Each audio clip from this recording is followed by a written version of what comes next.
Regional police officer Faisalabad Imran Mahmood کا جھنگ میں دورہ D P O Jhang Hassan Asad Alvi کے ہمراہ پولیس افسران سے کرائم میٹنگ کی۔ سنگین مقدمات میں پیش رفت کا جائزہ لیا گیا۔ کرائم میٹنگ میں S P investigation Usman Munir Saifi, D S P legal, D S P investigation, S D P Os اور ایس ایچ اوز کے علاوہ انچارج برانچ نے شرکت کی۔ ریجنل پولیس آفیسر نے میٹنگ کے آغاز پر سرکل سطح پر کرائم چارٹ کا تقابلی جائزہ لیا۔ آر پی او عمران محمود نے ہدایات جاری کرتے ہوئے کہا کہ سنگین مقدمات کی تفتیش جلد مکمل کی جائے اور اشتہاری مجرمان اور عدالتی مفروران کی گرفتاری کے لیے خصوصی ٹیمیں تشکیل دی جائیں۔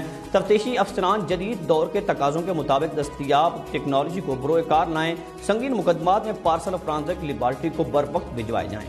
پولیس افسران عوام اور دیگر اداروں کے ساتھ کوارڈینیشن مزید مؤثر بنانے کے ساتھ ساتھ رسہ گیروں، ناجائز اسلحہ و منشیات فروشوں اور نیشنل ایکشن پلان کے خلاف ورزیوں پر ذمہ داران کے خلاف بھرپور کارروائی کریں۔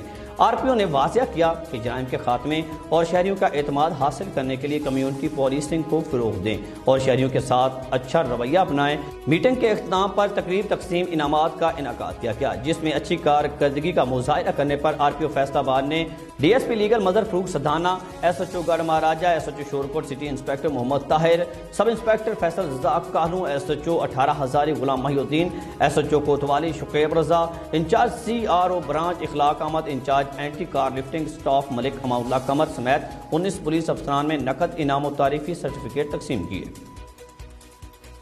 ایک اور اہم خبر ہے فیصلاباد سے، جہاں